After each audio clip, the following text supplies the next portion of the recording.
Hey everyone, my name is Fi Mims. I'm a personal branding photographer, coach, and mentor, and I am about to be on the Online Prosperity Show. I am so excited, and I will be talking about personal branding, how I built my business from the ground up, the clients I work with, and how you can also use your personal brand to build your business and shine online.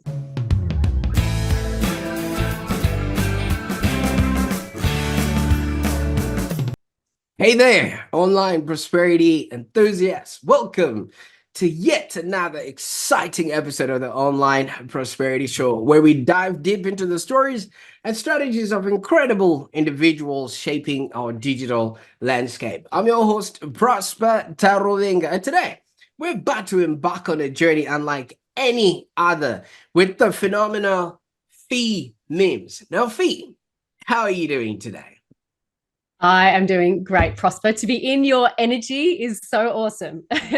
Oh, fantastic. Thank you so much for having me. Absolutely. You know, they say it takes two to be able to swing dance, right? Yes, it does. You see? Now, Nice lead in. Let's come back to that later. there you go. So I wouldn't be able to be doing this had you not been here. So I really appreciate your time. But for those that are watching right now, you might be wondering, what am I talking about? Swing dance and things of that nature. Well, Fee is not your ordinary personal brand photographer. She's a maestro behind some of Australia's most captivating visual narratives. And her passion lies in empowering thought leaders, entrepreneurs, and business owners to not just stand out, but to shine authentically in a crowded Me Too digital world out there. Now, let me tell you guys, today's episode promises to be one for the books. And I know why. It's going to be a lot of dancing. It's going to be a lot of talking about the personal brand. And Fee is just a ball of energy. We're going to be uncovering her secrets to success, her uncommon strategies that have propelled her to be one of the top, and most importantly, the go-to guru on all things personal branding. And I know you're wondering, wait a minute, why haven't I heard of a Fee before? Well, it's not my fault you've been living under a rock. So you also notice that Fee's past is going to surprise you. So buckle up, be ready to be inspired. Let's dive headfirst into the brilliance of what we're about to experience. And don't forget to subscribe to the Online Prosperity Show, because you never know what you're gonna miss. Now, Fee, I could go on and on talking about your accolades and everything else, and I know you can't wait to let us know. Tell us a little bit about yourself and what it is that you're working on these days. Oh, thanks, Prosper. I could honestly just listen to you for the next hour, I think, but I will. I'll jump in and tell you a little bit about my story and how I got to where I am today. So I am an Aussie born and bred woman. I live down in Victoria, and if I take you right back to the start, I grew up thinking that as I worked my way through school, I would find out exactly what I was passionate about and what I wanted to do.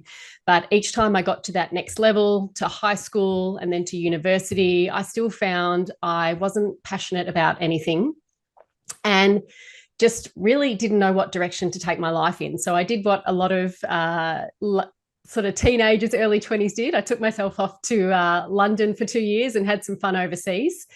And at the time, the one thing that I did love doing was taking photos. Now, they were just sort of snapshot type photos, but I always admired photography in others. And because I was overseas, I started taking a lot more photos over there. And I suppose in the back of my head, I was entertaining the thought of something like that as a career. But coming from probably a fairly typically traditional family where, that was a very creative field that wasn't commonly thought of as a typical career, I didn't really back myself and go for it at that point in time.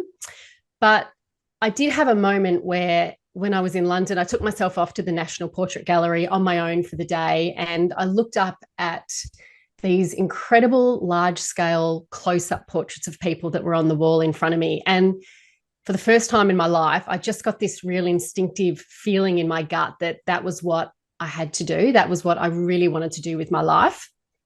And up until that point, I was sort of in that situation where, as I said, I didn't really know what I wanted to do, but I knew what I didn't want to do. And I knew that I didn't want to do sort of a typical desk job. And I knew that whatever I did, it had to tick a couple of boxes. It had to be something that I really loved and felt passionate about. And it had to be something that gave something to the people I worked with as well.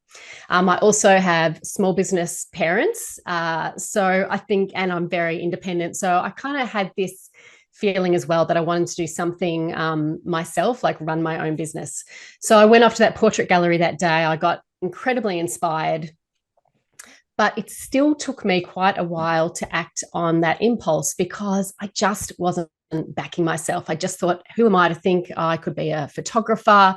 I don't even know if I could take great photos, but it never left my mind. And then when I finally returned to Australia, I was dating someone for a few months and I was still talking about this a lot. And he finally just said to me one day, Fi, would you just go and do a course? Stop talking about it. Just go and do something. So I did. I went and did a short course in Melbourne, which led me to, which I loved. And it led me to sign up for a 2-year private part-time college degree in photography, which I also loved. And during this time, I was working part-time in an organization. And from there, one of my tutors had a wedding studio. So I went and worked part-time for her. And I mean, kind of the rest is history, but I'll tell you how I went from there.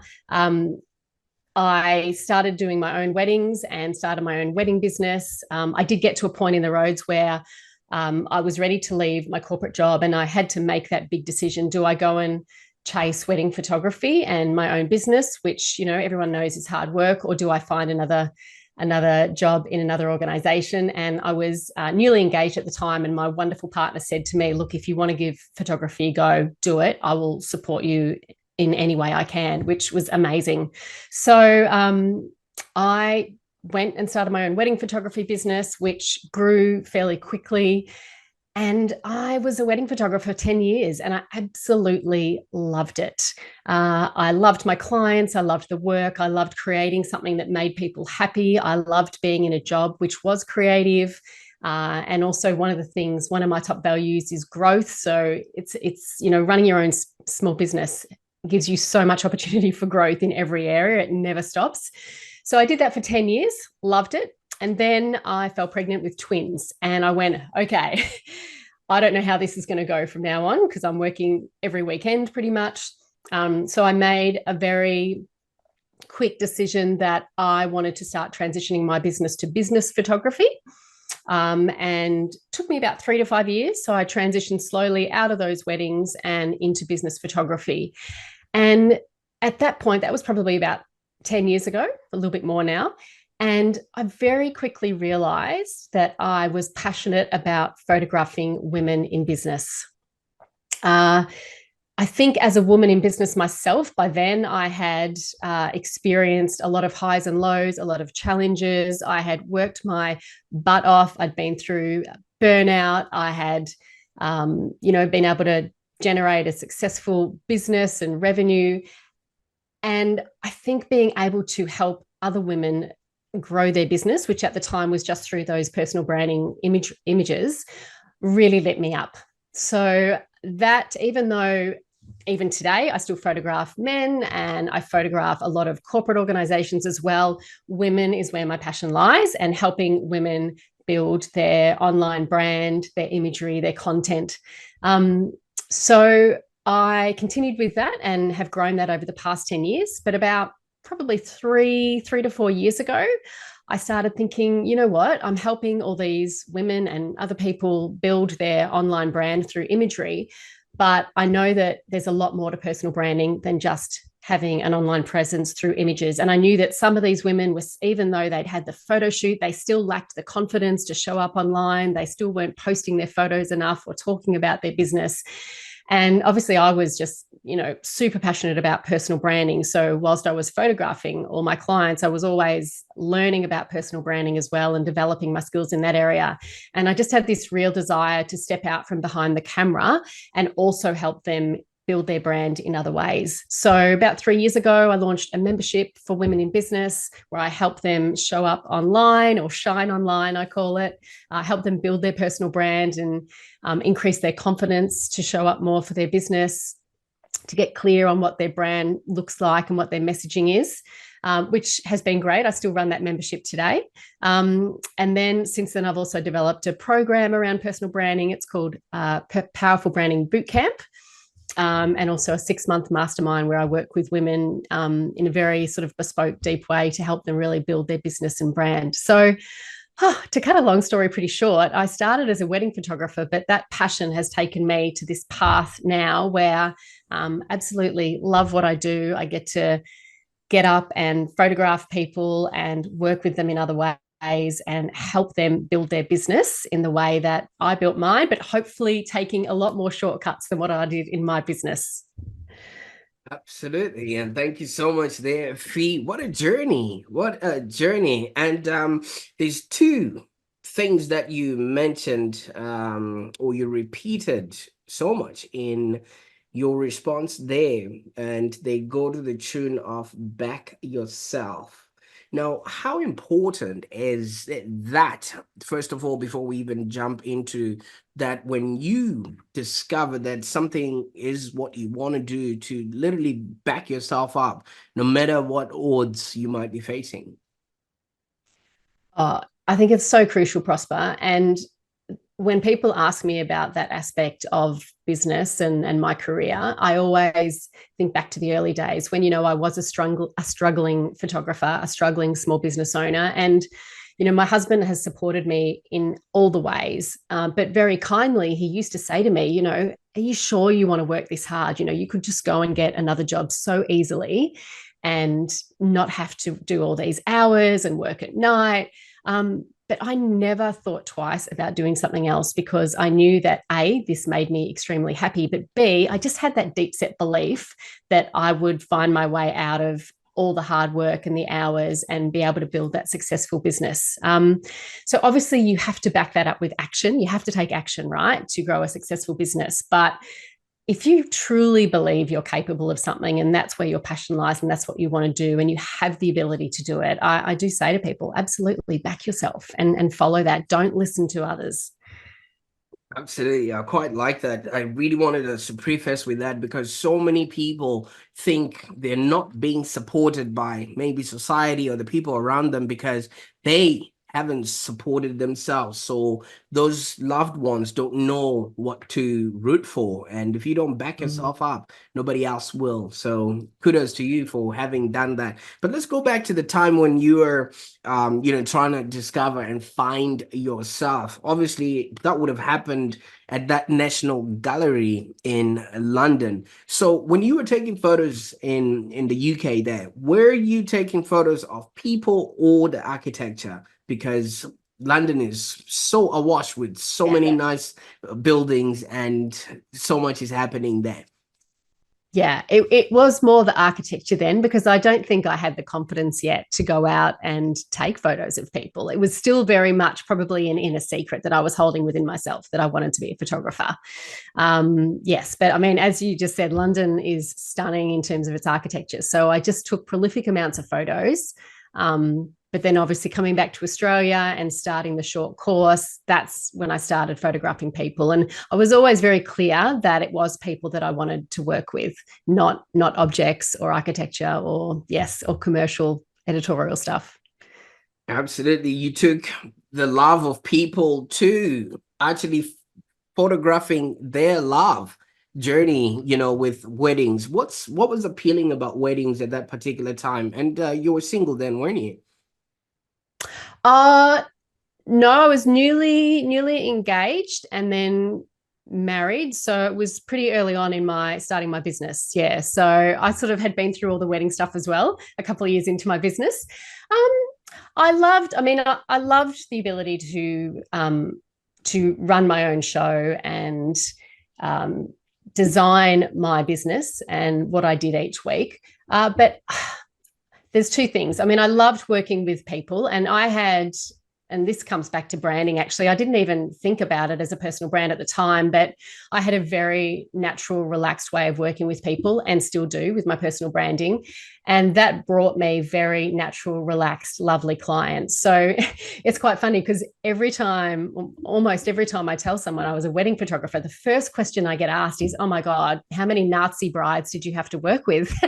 And I think I always bore them with the answer, because I'm like, you know what? In all those years, I probably had one bride that was really challenging, but most of my clients were lovely. And that's because I think if you start with great clients and you put out that energy, they will refer other similar type clients to you as well. So I love that aspect of working with people, having fun with them on the day, helping them feel relaxed. Again, all these skills that I've been able to take through to my personal branding photography.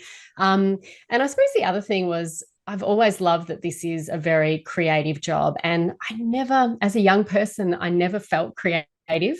So, I mean, I learned the piano for a few years, but I never became amazing at it. And I think photography for me taught me that anyone can be creative if they want to. And our creativity isn't defined by what we think we're capable of. We just have to go out and find what we enjoy doing. And I mean, I still had to work at my photography. So we're all capable of being creative and doing things we love, and getting paid for it. Absolutely. You see, what I really respect about anybody who does a wedding is there's so much movement. And for you to actually get the right photo that they will then frame or actually use as the, memory of their big day, that takes a lot of work and a lot of pressure on the photographer, because they're hoping that you capture all these other moments. And I can now then see how you can translate this to a personal brand, because that's when usually brides feel their most beautiful, and you actually manage to give them that. So that's amazing. So you then obviously went on, started with business, and discovered that that wasn't your thing as well, because you did mention burnout and everything else that came along with that. Yeah, tell us what that sort of period was like for you, knowing now you could be out there taking photos, but you're stuck on a desk or something and doing what you absolutely did not enjoy doing. Yeah, great question. And it's a big part of my story as well, because without that burnout, I probably wouldn't be where I am today, because it taught me so much, and it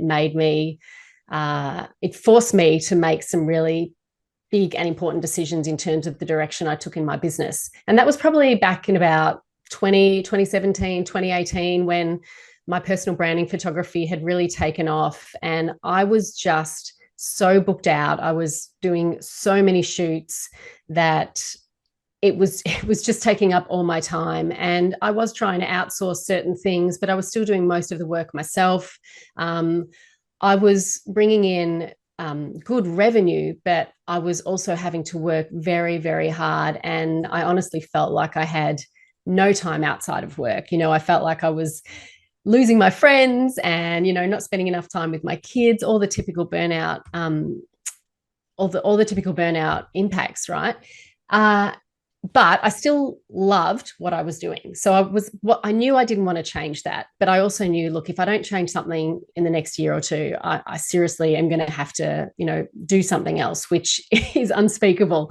So I had this light bulb moment, Prosper, where I was like, you know what? I'm spending all my time photographing personal branding images for my clients to help them build their brand, but I'm not doing anything for my own personal brand because I'm working so much. I'm just not focusing on it. So it seems so obvious in hindsight, but I just went ka-ching, oh my God, I just need to work on my own brand.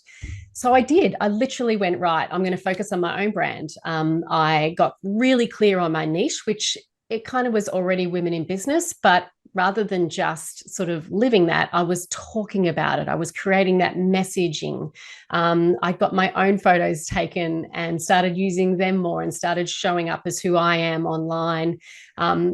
And as a result of all the hard work I started to do, within 12 months, I was able to increase my prices and start working less and still love my job as much as I was, but with much more ease and flow.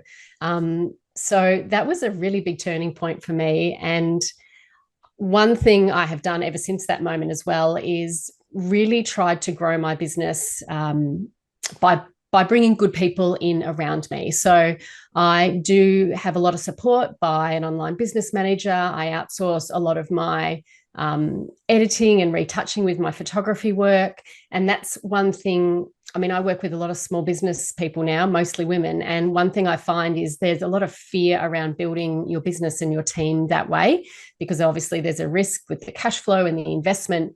But if I had not started building my team and bringing in support that could help me grow, I would still just be doing photography like I was 5 years ago. There is no way I would have been able to launch a membership, launch an online program, and launch a mastermind like I have this year.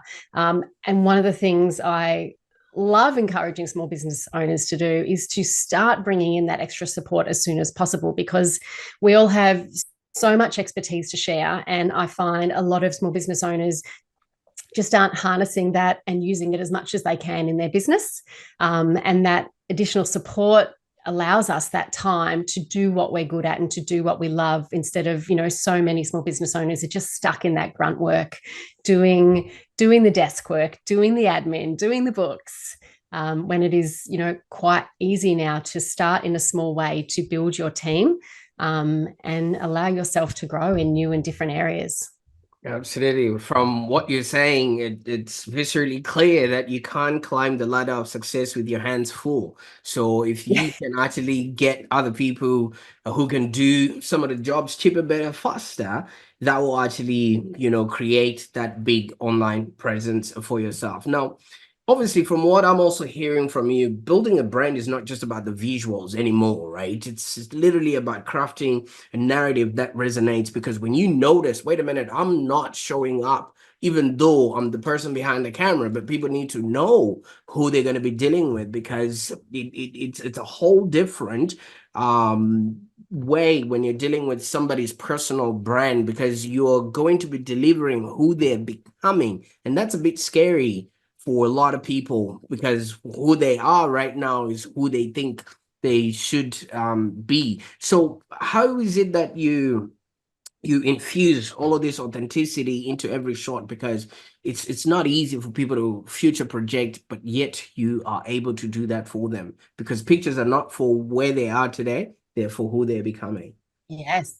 Yes, absolutely. And I do say that to people, my clients, photograph yourself for where you want to be in the future. Don't photograph yourself for where you are right now.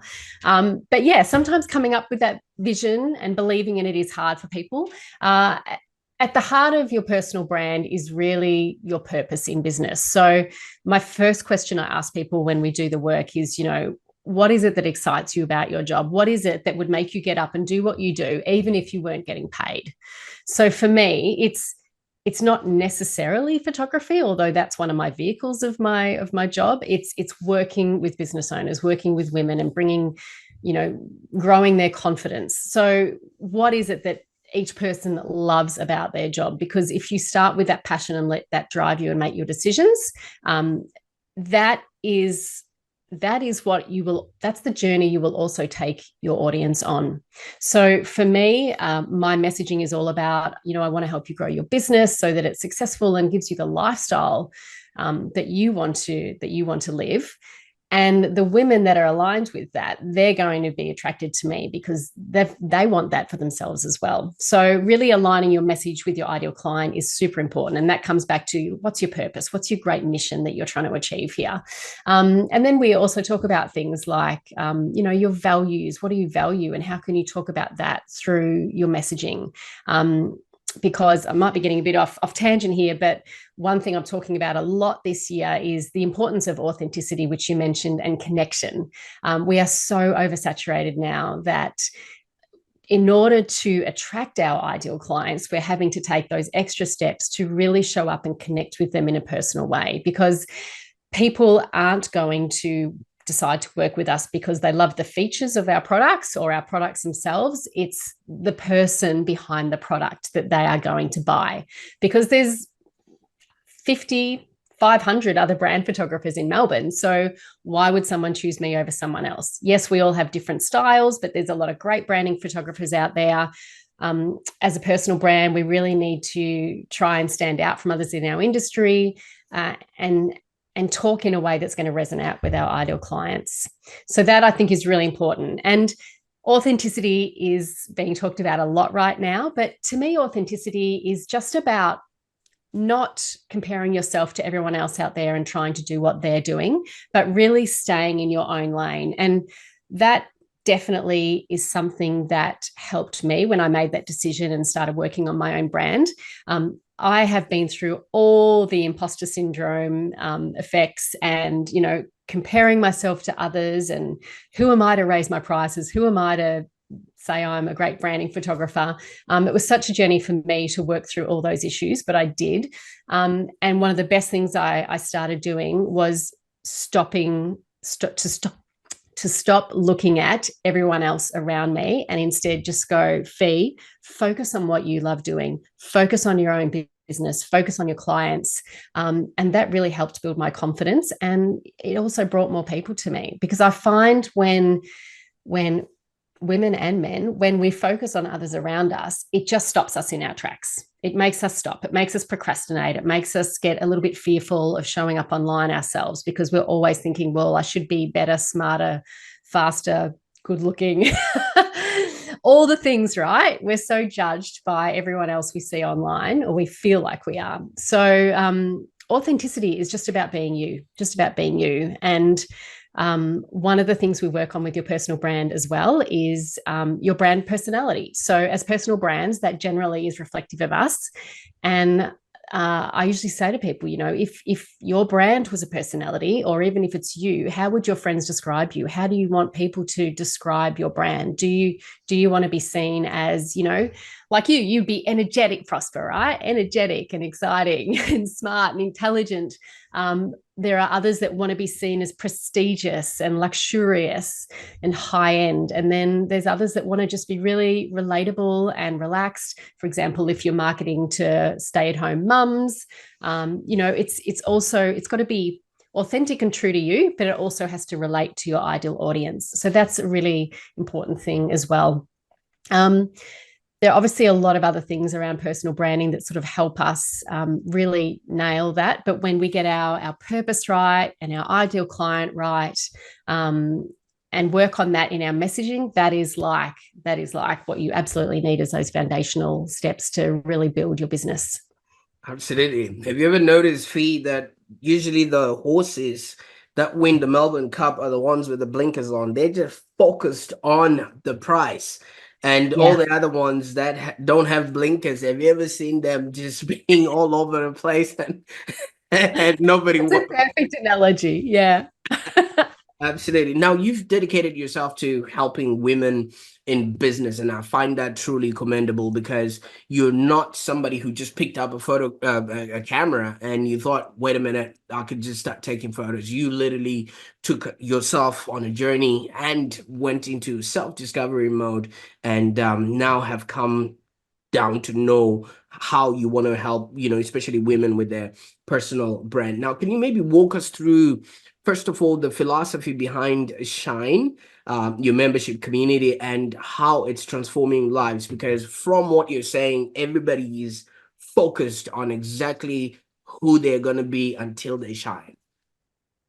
Absolutely. Yeah. So Shine is my membership for women in business. And it's obviously around personal branding and visibility, but we also do a lot of work in there around just building their business. I have 3 pillars in Shine that I focus on: branding, marketing, and mindset, because I think you need all 3 of those things to find your sweet spot in business. If you've just got a great brand, a great personal brand, but you're not marketing your business, then that kind of isn't going to take you too far. And also, if you're sort of marketing your business and you've got a personal brand, but your mindset isn't in the right place, you also struggle to grow your business. So they are the three pillars we focus on in Shine.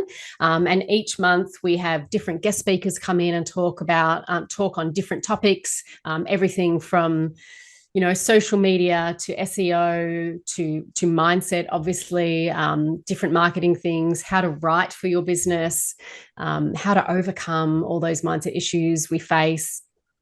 We had one last month on storytelling, which was wonderful because storytelling is talked about a lot at the moment. I'm hearing it everywhere I turn. And that sort of comes back to that authenticity piece in personal branding where, we have to open up and start telling more stories. That can also be about our clients, but like you asked me, like what was your journey? Like, where did you start? What drives you? How do you spend your days? What do you love about your job? Like all these things, when I talk to my clients, they're like, I just don't think people would be that interested in that. But what we don't realize is that people are extremely interested in getting behind the scenes of our business and really discovering who we are. And again, that makes us more relatable. So we focus on learning skills in those different areas through guest speakers that come in. We do monthly brand mentoring sessions where I'll talk on a specific topic. It might be something like how to grow your email list. Or another aspect of marketing or personal branding. And we have member huddles where everyone can come online together once a month and bring an issue or a question, and they get the brain's trust of the group, which is wonderful. And obviously we have a really supportive online community as well where people can jump in and support each other. So we've had lots of wonderful collaborations formed within there. We do what's something called a Friday wrap or a weekly wrap where on a Friday, I sort of prompt people to jump online on live video if possible and just talk about something briefly from their week. So they can talk for 1 minute or they can talk for 10 minutes. And not everyone does that because some people still have a lot of fear around video. But what I've created in Shine is a really safe space for women to jump on video in that private supportive community and just build that confidence. So I've watched some of my women in there go from doing their first lives where they maybe showed up sideways or upside down or didn't know how to stop the video to, months later, if not a year later, being so confident on camera and now taking that across to their own audience. And you see them showing up on their own platforms, just speaking with such confidence about what they do and who they are. So they're the kind of transformations we're creating in Shine, which I love. Oh, absolutely. I viscerally believe the closer you are to the camera, the closer you are to the bank. And because that's when you're showcasing your own visibility and your professionalism to the people that you're going to be dealing with. When I was growing up, we were told what was called the eyeball test, where people, and I'm going to say this with utmost love and respect, people will judge you based on your appearance. All right. People will decide whether they want to talk to you or deal with you or be around you just predicated on how you looked. So we were always told to look our best at any given moment because you never know what opportunities you might have. Now we've got that in the online space. And yes, people might not want to believe that we still are judging each other, but the actual truth is, if you're passing the eyeball test, if people can see that, yep, I think this is a person I can talk to, and it's usually done through photos and things like that. Now, with visibility being the name of the game in today's digital age, how do you help people strike the balance between that professional persona and personal authenticity with their online presence? Because that has seemed to blur in between everything that we're doing. Yeah, great question. Sorry, great question. And I do get asked this a fair bit. You're right. I think the online landscape has changed, and I would say it's for the better. I think, 3 to 5 years ago, what everyone was trying to create and what the audience was wanting were these beautiful polished feeds, beautiful branding, beautiful photos, beautiful messaging, because it was beautiful to look at, right? And obviously everyone's feed still had a different vibe to it, so it would attract the right people. our audience do want more authenticity. Now, not to say that personal branding photos aren't authentic, because one of the things that branding photographers do for their clients is capture them in a very authentic way. But obviously, we're looking our best in those photos. What I suggest people do these days is mix up their platforms with those obviously professional photos, beautiful messaging. You can even have branded templates, but what people are wanting are that glimpse into the real you. So that can be done obviously through different ways, but video is exceptional at helping you to show up authentically, because you get that extra level of movement, of personality, of voice. And I don't know about you, Prosper, but I have worked with people or made a decision to work with people much faster after either listening to them on a podcast or watching them on a show like this. And video is something I'm now offering through my business, just to help people also create that content, because it's so needed now. And all the platforms are asking for it, and all our audience are looking for it. So yeah, it's just having that nice mix. And look, it still has to come back to your audience. I know some people who, and actually the incredible entrepreneur that came in and did our storytelling session last month, her name's Lisa Corduff. She is very successful, but I've taken some beautiful photos of her over the years, but she was very honest and transparent during her session and said, you know what, I actually don't use many because my audience doesn't want those. They are very relaxed, very down to earth, mostly mums or women in business, and she likes to meet them where they're at. So if you go to her feed, it's much more just lots of videos straight to camera, her at home, sitting on the couch or somewhere else with her kids, because she knows that that's what her audience respond to. Now, a lot of other brands, it'll be more of a mix of, we're mixing the professional images and videos with the authentic ones where we show up. We might choose to do that on our stories or our feed. So at the end of the day, it still has to come back to your audience, and you still have to send the same message.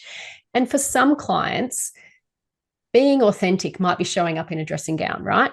But for other clients, that doesn't mean I have to do that or someone else has to do that. We can still show up as we want to be seen and viewed online, and how we want to relate to our audience.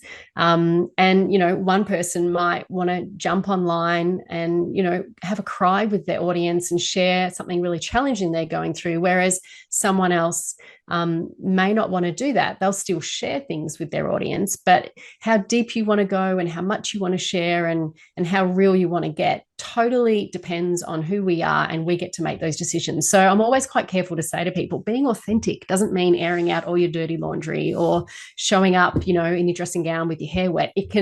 Authenticity is just about being real. So just about being you. Absolutely. I quite like that, because so many people confuse that, especially these days where anyone with a pair of sweatpants and a t-shirt can call themselves a coach or consultant. You know what I mean? And it's blurring the lines in there. I've always viscerally believed that our clients don't necessarily look for the features of what it is that we're presenting to them, but the future of who they want to become. So if you can authentically show them that you can take them to the future they want to go to, I believe that is where, you will find that sort of balance. If your clients want to be crying all the time, then yes, show them a person that's going to be crying. But I don't think any other person wants to be seeing that yes, crying is fine. Then what do you do after that? You need to always be taking people where they want to be going. So, and I believe that's what Shine membership is all about. How can people be a member of this, or see if it is something that they can be a part of? For sure. It's if you go to my website, fimims.com.au, fimimsphotography.com.au, there is just a page there all about the membership, and I can provide you with the link. But yeah, just go to Shine membership and all the information's listed, and you can see what's included and how to sign up. Yeah. Absolutely. Now, Fi, I just needed to know from somebody who's in a branding sort of space like yourself. I used to be a dancer when I was growing up, and I feel like it's something that a lot of people have also done in their past. Is it something that we should keep talking about just so that we maintain our authenticity, or should we just maybe leave that as bygones? But We can talk about that. I love to dance, whether it's on a disco Do floor you? or a social dancing floor. Do I had you? an enormous well, who would know? Who would know, right? What a guess. What a guess. I love dancing. It's actually the best form of exercise you can ever do, right? It's much more fun than lifting weights in the gym, which I do these days. But in my 20s, right before I got hugely obsessed and passionate about photography, I had another great big passion, and that was swing dancing. Not to be confused with swinging, swing dancing. I had to um, look that up for real, Fi. So swing dancing is like the Lindy Hop, the Charleston from the 30s and 40s with great vocal jazz music. And I was obsessed with this for at least 5 years of my life in my 20s, where I social danced, I taught, I performed, I competed. I was in what you would call a big swing bubble. And to this day, like it's some of the best memories of my life. But um, and I also had a dance partner at the time that I used to train with, and we were known for our aerials. So he used to throw me around a lot, which really suited me because as a kid, I was a tomboy. I loved climbing trees, and I had two older brothers. So I was always like, well, whatever you can do, I can do too. So I was sort of a bit fearless that way. So we were known for our aerials. And I think my swing dancing, whilst I probably didn't realize it at the time, it did teach me a lot. As a teacher, it taught me how to relax a crowd, relate to people, and explain things in a way that made sense. And obviously make them feel comfortable and safe and supported, which is what I do now in my sessions with my clients. It also taught me to surround yourself with really good people that lift you up, which I think I carry through my entire life now because, you know, I made some of the best friends of my life during that time. And it was just so full of fun and joy and filled my cup every time I did it. And I spent time with those people. There was a lot of trust involved in working with my dance partner and getting thrown up in the air. So it really sort of taught me to trust, but also taught me that when I have that drive to be really good at something, which I wanted to be with swing dancing, I would throw myself in and commit and make sure I could do it to the best of my ability. And I think that trait has carried through to my business. And those that know me will say that I'm quite stubborn in a good sense, that I love a challenge. So if something in my business is challenging me or I want to know how to do it, I will go out and find a way to learn and do it and throw myself into different challenges, whether it be, you know, speaking on stage or learning a new skill.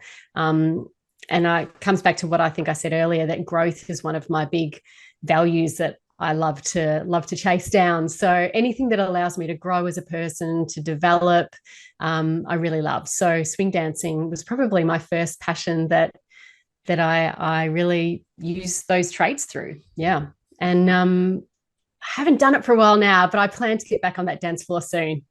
Oh, absolutely. Absolutely. You should definitely do that because I was watching the videos earlier just so I have a concept of what that looks like. It looks a lot of fun, and you're right. It's a lot of swinging, a lot of aerial maneuvers, high risk throwing up in the air and things like that. So you're right about the trust sort of factor there. Now, for me, all of this represents growth. I mean, this has been a full journey from the time you decided I'm gonna go to London and discovered that National Gallery and something ignited the flame that you then came back, did the wedding photography. Although obviously bills had to be paid, you had to do something in between, and then the twins sort of came by, and now you're helping other people be do and have a business that's profitable and enjoyable in a way that brings them out to their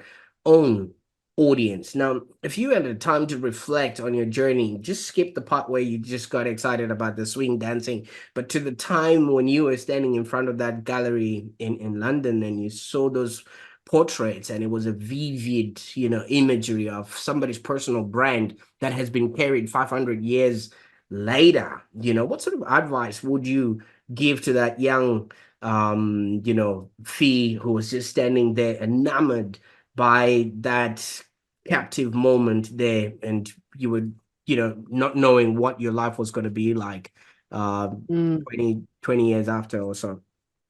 yeah. I would say to her, don't wait for permission. Just act on that impulse now. I always think about that. It still took me quite a while to come back to Australia, to keep talking about it, to keep thinking about it. And it wasn't until someone said to me, would you just go and do something about it, that I actually did. And I felt like I needed permission from someone to say, well, yeah, go and give it a go. Just give it a shot. So, my message is don't wait. If you get an urge to follow some kind of direction, you don't need permission from anyone. Just go out there and do it. But I think what's important is surrounding yourself with people who will support you. That's really key here. And if you're wanting to get into the small business world, then, go out and find some people in the small business world. And one of the things I do in my community is I hold quarterly networking dinners. And some women are, deep into their business. And then there's others that are still in that really challenging phase where, they've got young kids at home. They're trying to get a business off the ground. They're still working during the day, full-time or part-time. And it can be really hard in that situation to immerse yourself in your business and to stay motivated. And often people who are outside of this small business world, they don't really get how it works, how we survive, and all the things we have to do. So I find that when women have come to one of my networking dinners, for example, and it's been a while since they've been in that world surrounded by those other like-minded women, that's when they get reignited and remotivated. Because when you're on your own and you're just going through everything yourself without that support, it can be really hard. So act on your passions, but surround yourself as quick as possible with people that can help lift you up and inspire you and motivate you to take that action you need to take. Oh, I love that, Fi. I love that so much because uh, when I was growing up, we were told if you want to go far, you go alone. But if you want to go further, you go together. And there's always people that can help you, be, do, and have that which you want. And I think you've just summed it all up in all of this. And I think you owe us a book, fee. Yeah. I've You had a look, book on my list for a while, but yes. Yeah, your life haven't found story. the time to write it yet. Your life story and your experience and what you've had to go through and all those formidable lessons in between would then become somebody's portrait moment when you were in that gallery and you saw those portraits and it spoke to you in a way. All right, because that's a lasting memory of somebody who no longer is present, but their memory and their essence is with us. And I would think if you would scribe together a book, that would then give you yet another, appearance on the Online Prosperity Show. I'm just being selfish here because I'm I will trying to keep it on find, my to-dos. I'll bring it up the list, Prosper. because Stay tuned. I want to invite you back again because your insights are just out of this world. But while that is sort of cooking up, what is next? I mean, you've gone from your swing dancing days to now creating thought leaders in this current age. What else can we expect except the book that you've already agreed you're going to do? What's next? Oh, good question. It's always tough doing this for your own business, isn't it? No, one thing I do always think about is the future. And I turned 50 last year, so I'm not a young spring chicken anymore. So for a few years now, I have been thinking, well, where do I want to be in 5 or 10 years? And I think that's an important question that we should always be asking ourselves. And again, that's why I love supporting women in business, because they're often just in this, they've got their blinkers on and they're just thinking about the now. They're not thinking about where they could take their business and how they could really build it. For me, obviously, I've built a very successful business around photography, and now I'm just moving into that area of coaching and mentoring. So for me, the next 3 to 5 years is really about building that coaching and mentoring side of my business so I can work with more women that way. In the hope that, in about 5 to 10 years time, I can take a few steps back, spend more time with my family. I'm looking after two parents that are in aged care and getting older. So that's really the future for me. Like, I'm always coming up with new ideas, but at the moment, it's really just building that community, helping more women through mentoring and coaching, keeping the photography going, because that's what I love doing. Yeah.